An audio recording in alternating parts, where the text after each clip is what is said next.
दोस्तों, आपका मेरे YouTube चैनल द मैथमेटिशियन में आप लोग का हार्दिक स्वागत है। आज हम पढ़ेंगे क्लास 9 का chapter 11 surface area and volumes. पहले एरिया किसका होता है और वॉल्यूम किसका होता है। Area that means two dimensional जो भी हमारे ऑब्जेक्ट हैं। सर्कल, मान लो कि हमारे पास कोई सर्कल है, ये मेरे पास सर्कल है, तो इसका क्या, इसको मैं जहां रखूंगा ये मेरा इसका जितना जगह कवर कर रहा है वो क्या कहलाता है, हमारा area. Volume, volume that mean the capacity of store something. मतलब अब हम किसी भी कोई भी वस्तु हम किसी में स्टोर कर सकते हैं, वो 3 डायमेंशन में ही स्टोर कर सकते हैं। हमारा बोतल हो गया, अगर हमारे पास कोई गेंद है उसको हम बीच से काटते हैं तो वो भी 3 डायमेंशनल है, और उसके अंदर होलो स्फीयर है तो उसके अंदर कुछ ना कुछ स्टोर कर पाएंगे। तो 3 डायमेंशनल के लिए हम वॉल्यूम भी फाइंड करते हैं। तो आज हम देख लेते हैं, पहला हमारे पास है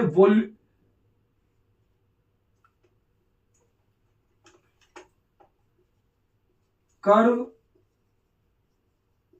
सरफेस एरिया ऑफ कोन।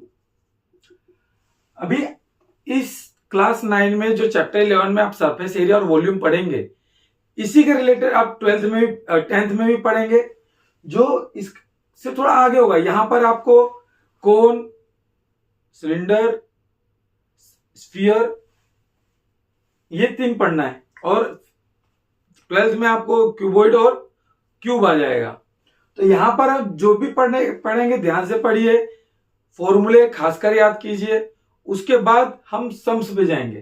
फॉर्मूले देख लेते हैं पहले। कोन मेरे पास ऐसा कोन है, ये कोन है मेरे पास। कोन में ये इसकी हाइट हो गई, ये रेडियस हो गया, रेडियस, और ये हाइट हो गया, ये क्या हो गया, एल। तो हमारा एच क्या है, height of the cone. R क्या है, radius of the cone. L क्या बोलते हैं, एल को हम बोलते हैं slant height, slant height. Slant height में अगर ये हाइट है, ये रेडियस है, यहां पे हमारा क्या बनता है, परपेंडिकुलर। तो स्लैंट हाइट का फॉर्मूला क्या होता है, अगर हम पाइथागोरस थ्योरम लगाते हैं, पाइथागोरस फॉर्मूला, तो पाइथागोरस फॉर्मूले में एल स्क्वायर इक्वल टू क्या होता है, height square plus base square. तो यहां पर बेस मेरे पास क्या है, आर, रेडियस, एच क्या है, हाइट, तो H square plus R square. तो मैं एल की वैल्यू फाइंड करना हो तो square root of H square plus R square. ये तो हमने निकाला स्लैंट हाइट। अब हम बात करते हैं कर्व सरफेस एरिया ऑफ कोन की। तो इसको हम बोलते हैं CSA, that means curve surface area of cone, pi R L. क्या होता है, पाई आर एल। अब आता है सिर्फ कर्व सरफेस एरिया, ये हो गया।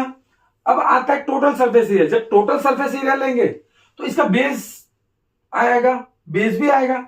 जब बेस आएगा तो बेस क्या मेरे पास यहां पर सर्कुलर फॉर्म में है, तो total surface area of cone equal to, पहले कर्व सरफेस एरिया तो आएगा ही आएगा, तो पाई आर एल प्लस, अब नीचे क्या है, सर्कल, तो ये भी ऐड होगा, तो पाई आर स्क्वायर। आप यहां तक भी रख सकते हैं, या टी एस ए मतलब total surface area of cone equal to pi R, दोनों में से कॉमन, एल प्लस आर। तो ये हमारा टोटल सरफेस एरिया ऑफ कोन हो गया, और ये हमारा कर्व सरफेस एरिया ऑफ कोन हो गया। ठीक है, फॉर्मूले रटने की जरूरत नहीं है, ध्यान से देखिए, ध्यान से समझिए।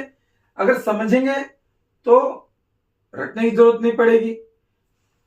दूसरा हम देखते हैं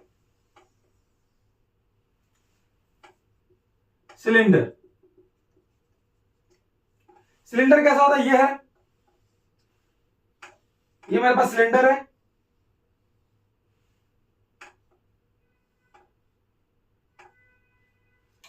ये इसकी कोई ना कोई हाइट होगी सिलेंडर की। अगर ऊपर सर्कल है तो ये क्या होगा, इतना भाग रेडियस होगा आर। तो इसमें दो सरफेस है, कर्व सरफेस एरिया, इसमें भी कर्व सरफेस एरिया और टोटल सरफेस एरिया निकलेगा। तो यहां पे एच क्या है, height of the cylinder, R क्या है,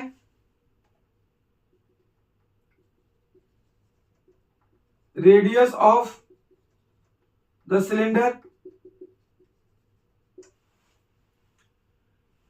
तो curve surface area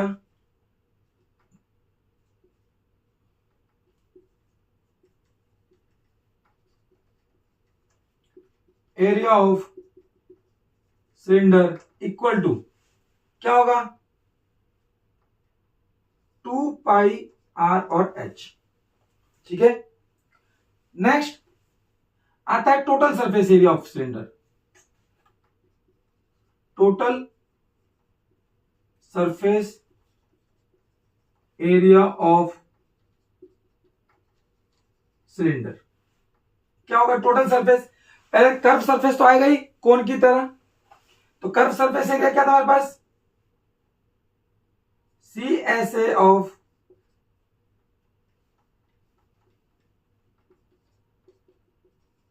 cylinder equal to 2 pi R S, तो आएगा ही आएगा। अब यहां पर देखते हैं, वहां पर दो सर्कल है, एक और दो, plus pi R square plus pi R square, तो 2 pi R H plus 2 pi R square. अब यहां से 2 पाई आर कॉमन आ जाएगा, 2 पाई आर क्या बच जाएगा, एच प्लस आर। तो ये T S A of T S A, T S A of cylinder. अब हम दोनों के वॉल्यूम की बात कर लेते हैं। इसका वॉल्यूम क्या आएगा,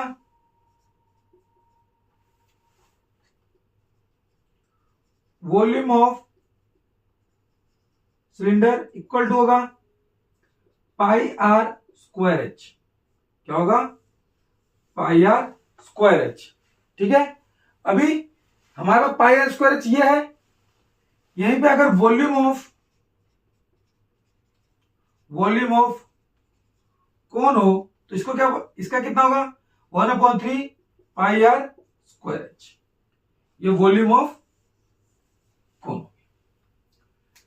दोस्तों ये अगर आप फॉर्मूला रटने की कोशिश करेंगे तो कंफ्यूजन होगा, समझने की कोशिश, फिगर बना के समझने की कोशिश करेंगे तब आपको याद करने में आसान रहेगा। पहली, दूसरी बात, कभी भी अगर इस चैप्टर के कोई भी सम आता है तो सबसे पहले आपको फिगर बनाना है। फिगर बनाने पर आपको आधे ज्यादा प्रॉब्लम वहीं सोल्व हो जाएगी और आपको कंफ्यूजन नहीं होगा कि करना क्या है। तो इसका स्क्रीनशॉट ले लीजिए और लिख लीजिए।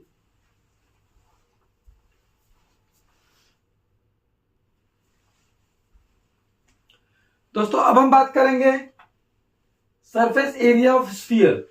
स्फीयर 3 डायमेंशनल है, तो सरफेस एरिया ऑफ स्फीयर क्या होगा, equal to 4 pi R square. Next, the volume of the sphere equal to 4/3 pi R cube. Next आता है हमारा हेमिस्फीयर।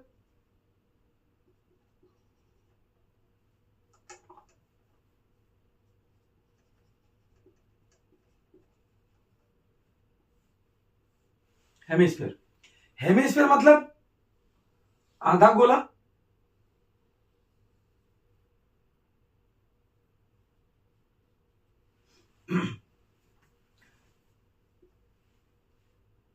इसमें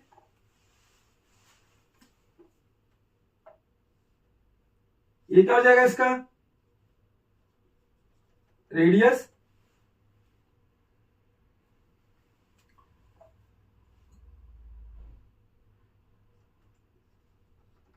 कर्व सरफेस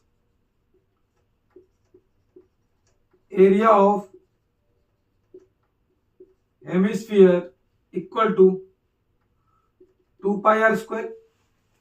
यहां पर इसका था 4πr²। जब गोले को मैंने आधा काट दिया, हेमिस्फीयर बन गया, तो इसका जो एरिया था वो भी आधा हो जाएगा। यहां 4πr² था, यहां पे क्या हो जाएगा 2πr²। अभी total surface area of hemisphere, बाहर बाहर का था, अंदर से भी एक और इसका कोई ना कोई रेडियस होगा, तो अंदर से क्या होगा 3, टोटल जब इसका total area of hemisphere 3πr²। ठीक है। वॉल्यूम, तो volume of hemisphere equal to, sphere का क्या था,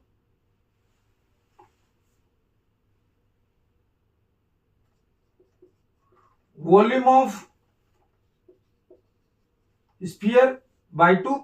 यहां पे हमने क्या किया, स्फीयर था उसका 4/3πr³ था, जब इसको आधा काट दिए तो इसका वॉल्यूम भी आधा हो जाएगा, वॉल्यूम भी हाफ हो जाएगा। जब इसका वॉल्यूम हाफ हो गया तो हमने volume of sphere divide by 2 कर दिए, तो इसका क्या हो जाएगा 4/3πr³/2। तो volume of hemisphere equal to क्या गया 2/3πr³। इससे ये कैंसिल हो जाएगा।